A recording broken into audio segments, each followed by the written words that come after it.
2 weeks down, 2 more to go. Phase 3 of the Cowboys offseason program, and 7 weeks away from the start of training camp. We dive into the front 7 on defense on this edition of the Blitz, starting now. Pops out to the right, breaks a tackle. They blitz it. Prescott throws it down the right side for Lamb. Caught it!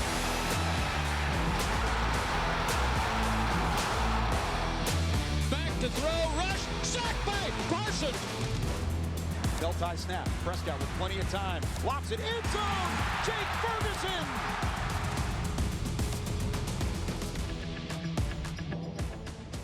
What is the visor, and is it like an ode to Spurrier, or what's the deal with the visor? It actually is a little bit of a ode to Coach Spurrier. So for you guys that don't know, 96 national champs, Florida Gators. When I went down there, I transferred from the University of Kansas, but he told me that if I went there, that he'd let me wear a headset and be involved and be the signal caller, which was great. What I didn't realize was that what that also entailed was anytime he threw his visor, which was probably 5 to 7 times a game, I was responsible for picking it up. And I can truly, this is a true story. So we're playing a game, I'm signaling plays, and something happens. He's mad, he's pissed off at Danny. Throws his visor, and for some reason I was caught up in something. I didn't go pick it up, and he literally looks at me. He's like, I was like, oh. So I went and I picked it up, and he's like, so honestly, that's where I first noticed it. I think I look better in a visor than a hat. I mean, you know, I'm losing my hair a little bit, at least up front, but it does go back to Florida. An ode to Spurrier to kick off this edition of the Blitz, and Brian Schottenheimer, and it's an ode to Spurrier, it's an ode to Schotty. We're wearing visors on this edition of the Blitz. Going all the way back to a national championship season, 1996. Yeah, what was I doing in 96? I was born in 96, so it's been a long time, but hey, we're good. We're good, and Coach Schottenheimer trying to channel a little bit of Spurrier magic, old ball coach over here in Dallas. And so hopefully this show will go well enough. We're not throwing our visors at some point. I feel like I need to turn it around because Coach does that at practice. And he turns the visor around at practice. But it is the month of June now, and I think these bright lights of television, like the sun outside, I think you probably need the bill of the cap to protect you from the rays out there. Let's talk about second week of OTAs, though, the Brian Schottenheimer effect. What's some observations from you? Well, the big thing right now is that it's still early, very, very early on, and there are a lot of things that are still being installed in terms of the Cowboys offense, and especially with the new defensive staff with Coach Eberflus leading on the defensive side of things. You're going to see a lot of headlines from media across the way about guys looking good or guys not getting certain reps or starting reps or moving positions, but the number one thing to keep in mind is it is still June. There's still a long way to go. Mini camps haven't even happened yet. Those will happen next week. But for the most part, OTAs are still an early install for a new coaching staff. And there's a lot of guys that have come into the OTA period in great shape. That's the number one thing that you want to check the box for. You know what caught my ear at Schottenheimer's press conference this week? He made it a point to talk about Tyler Guyton, the left tackle, the first-round pick last year. Tyler's having a great offseason. Talk about Tyler Guyton. I have to always specify that because there's so many Tylers now. But, TG, he's having a great offseason. I think some of the new things that Clayton and Connor Riley have brought from a fundamental standpoint really fits him. I think you're talking about, I'll go back for Tyler a little bit, like, you know, he hasn't played offensive line a whole lot. Then he played right tackle at Oklahoma. Then we moved him to left tackle, and it's obviously a premier position. And he missed quite a bit of time last year in training camp. He has not missed a day. He was one of the first guys back in the building. He understands how important that this year is for him, not just for him, but for our football team. And so he looks great, and he's playing at a high level right now, going against some good speed rushers. It would be great for the Cowboys if he looks great when they put the pads on. Absolutely. You spend another first-round pick on an offensive lineman, 3 over the last 4 years with Tyler Booker. If you're able to get first-round type of mentality, type of production from Tyler Guyton, who was in and out of the lineup, and as Schottenheimer said in his press conference, was moving positions. If you can solidify that left tackle spot, the whole outlook of the offensive line looks completely different going into year number 1 with this coaching staff. than it would if Tyler Guyton is a question mark like he was in 2024. So for the most part, everything has worked in favor of Tyler Guyton to this point. He looks great. I can back up Coach Schottenheimer in saying that. Walked by me today. He's talked about a change in mentality himself, and we'll get to more on that later in the show. All right, and we're just getting started on this edition of The Blitz. Coming up later in the show, how the roster newcomers are finding their roles here in Dallas. But up next, answering the offseason's biggest remaining questions.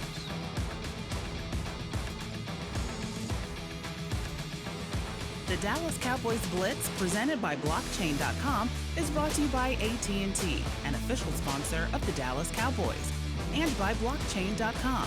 Invest like your icons with Blockchain.com.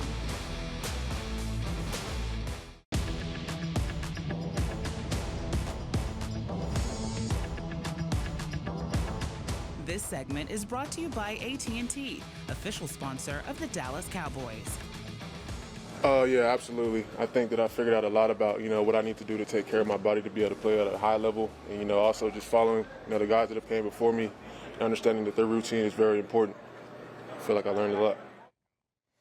Positive reviews about Tyler Guyton from no less than the head coach this past week, second week of OTAs. Bill Jones with Kyle Youmans. Welcome back to The Blitz, and it's time to dive into the Cowboys mailbag. And how about we start on that offensive line with question number one for you, Kyle. How do coaching hires impact this young O-line? Well, there's two coaches that are really going to have their hands full, and that's Clayton Adams, new offensive coordinator, and the new offensive line coach, Connor Riley. Adams coming from Arizona, who, of course, was heralded as one of the top young offensive line minds in the National Football League this past year. He's helped reform multiple offensive lines, but more notably and more recently, the Arizona Cardinals, who had an uptick last year in yards per carry, rushing touchdowns, and rushing first downs. So there are ways that he's had involvement already, and now he's also one of the primary play callers as well. He'll be behind Brian Schottenheimer calling the plays, but as offensive coordinator, he will have an impact.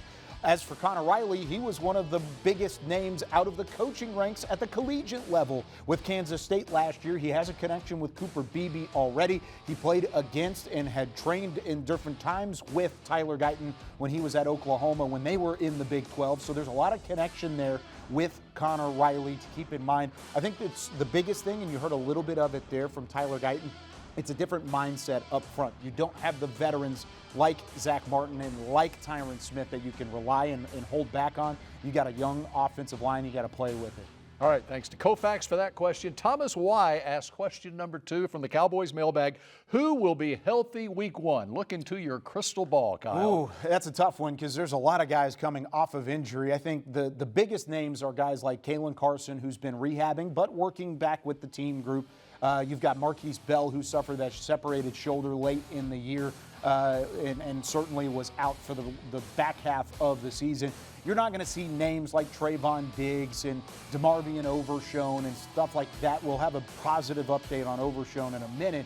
But for the most part, the guys who were hurt last year, especially late in the season, are still going to be on that PUP list to start and may take some time to get in the fold. I think the number one biggest question, which we don't know right now because he's been on the bans, is Chavon Ravel, the rookie out of East Carolina. All right, and question number three from the Cowboys mailbag comes from Wes D. He asks, what positions are still a concern? Well, I think you still got to add, because of what I just talked about, Kalen Carson, Ravel there at the cornerback spot. You got to add a corner if you're going to add somebody. Trayvon Diggs is not going to be available, at least it seems, for week one of the year. He has not been out at OTAs. I think if you wanted to add at a certain spot, add a veteran at corner, mix in with a couple of the guys that you've added or drafted. Kyer Elam's had a good OTA so far. I look forward to seeing what they'll do at that roster spot. All right, Cowboys have added some veterans in free agency earlier in the offseason. Up next here on The Blitz, we talk about some of them. Newcomers getting used to their new threads here in Dallas. This segment was brought to you by AT&T, official sponsor of the Dallas Cowboys.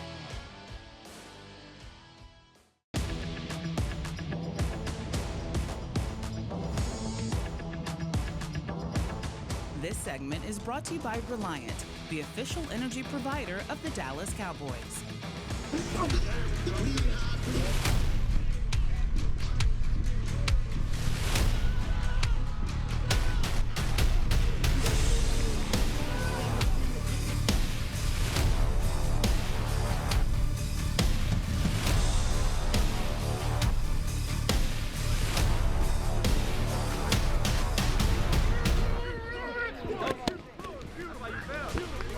There you go. That ought to get you ready for football season, at least for training camp. Some new faces on this Dallas defense. Bill Jones now joined by Nicole Hutchison. Going to talk about 3 of the new faces. One of them a very familiar face to Cowboys fans. He happens to be back here, but they're in new threads, looking to make a new impact in the NFL. And we start at the linebacker position, the former Chicago Bear, Jack Sanborn. Yeah, that's a guy I've got my eyes on, Bill, just because of the fact that when he looks good in OTAs, of course, you can't really judge a guy right now because they're not in full pads, but he does look good. He's been a good communicator as well and kind of taking on that a little bit of a leadership role from what I've seen so far. But like you mentioned, he's an Eberflus guy, so he knows the system, he knows the expectations, and he knows his assignments. He also brings that versatility of playing both Mike and Will. That's something that you obviously need without no timeline on when DeMarvion Overshown will be back. And here's a good thing. He kind of brings that DeMarvion Overshown nut behavior, I like to joke around and say, because he's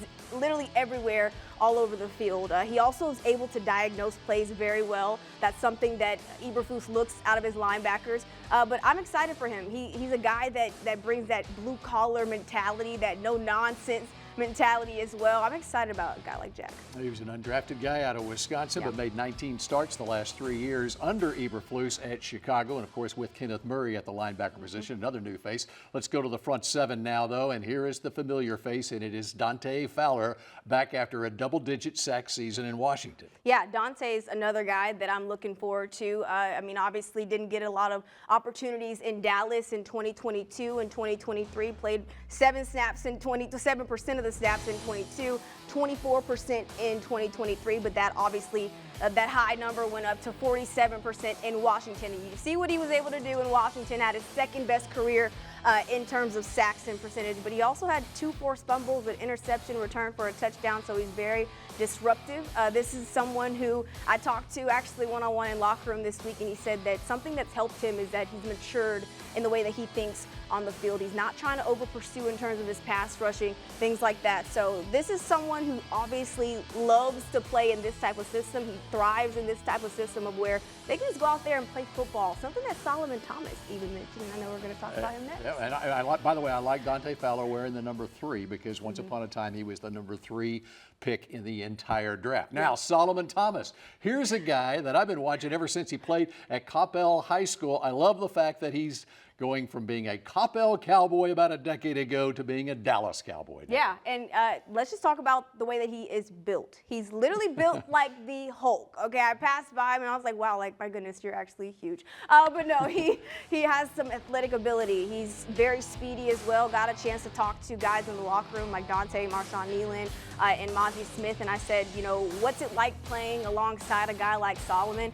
They said, man, we're sometimes just coming off the ball, and he's already 5-10 yards in front of us. So that's something that you're obviously looking for out of that 3-tech position. You know, Oso Digizua didn't really have much of a relief last year, played the second highest most snaps amongst any interior defender in 2024. And when you look at the numbers on this roster, he was the only defensive tackle to have double-digit pressures. So you need some help. Solomon, I think, will be the guy, Bill. Yep, and another guy who was the 3rd pick in the draft back in 2017, but since Dante had number 3, he's going with his more traditional number 90. Love to see Solomon Thomas as a Dallas Cowboy. Love to see Nicole Hutchison, as usual, here on the Blitz. And we continue in a moment as Kyle will rejoin us, and we'll go into that linebacker room. Where does Maris Leofau and others fit in? This segment was brought to you by Reliant, the official energy provider of the Dallas Cowboys.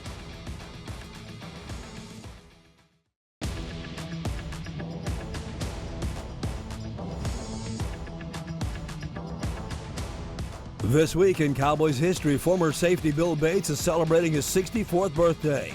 Bates played 15 seasons in a Cowboys uniform, winning 3 Super Bowls. He was one of the NFL's true success stories about overcoming the odds as a long-shot free agent.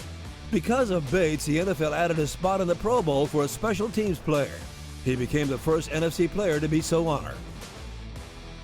And in today's NFL, Bill Bates would be a linebacker, not a safety. Welcome back to the Blitz. Let's talk linebackers. Let's take a look at the linebacker depth chart. Earlier in the show, we talked about Jack Sanborn, mentioned Kenneth Murray as well. You got some returners on this depth chart. Who stands out for you? Who do you have your eye on, Kyle? Well, I think the number one thing is, are you going to see a second-year jump from guys like Maris Leofau in this room? And can you see a jump from a guy like Damone Clark as well? I've talked to Clark specifically, and he's been very excited about what he's seen from this new staff and how they have meshed with the safeties and how this linebacker core has worked with the defensive tackles. Of course, Matt Eberflus comes in as a defensive coordinator with a specialty in linebacker. He was the linebackers coach in Dallas previously. He'll have a special connection with these guys. So the guys that have been here before, like a Buddy Johnson, like a Maris Leofau, and then a guy like Damone Clark, who has been able to pick up multiple systems over multiple years, will have an advantage with Matt Eberflus at the helm.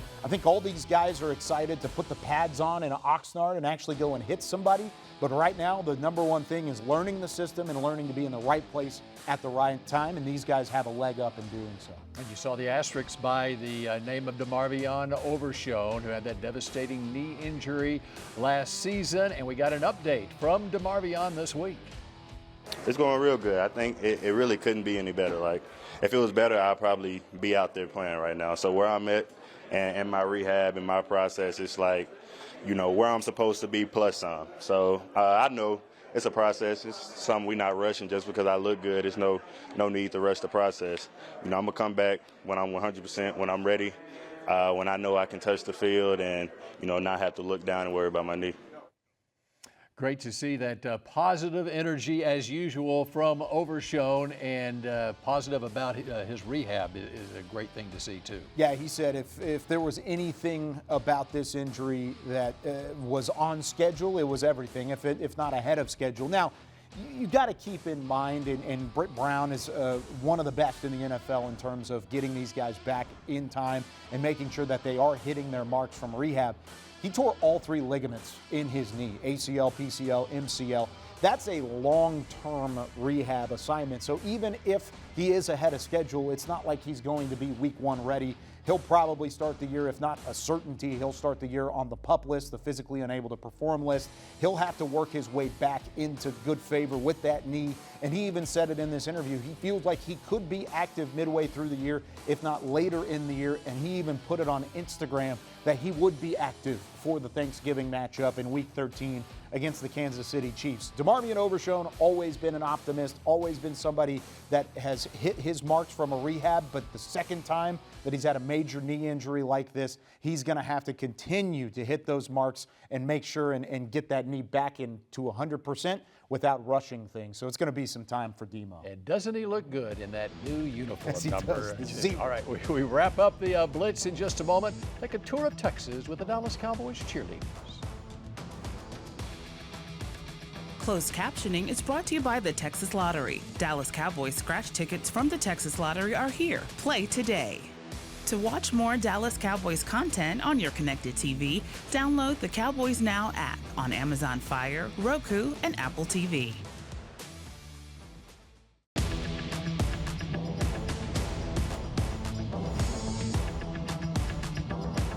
The Dallas Cowboys Blitz, presented by Blockchain.com, was brought to you by AT&T, an official sponsor of the Dallas Cowboys, and by Blockchain.com. Invest like your icons with Blockchain.com.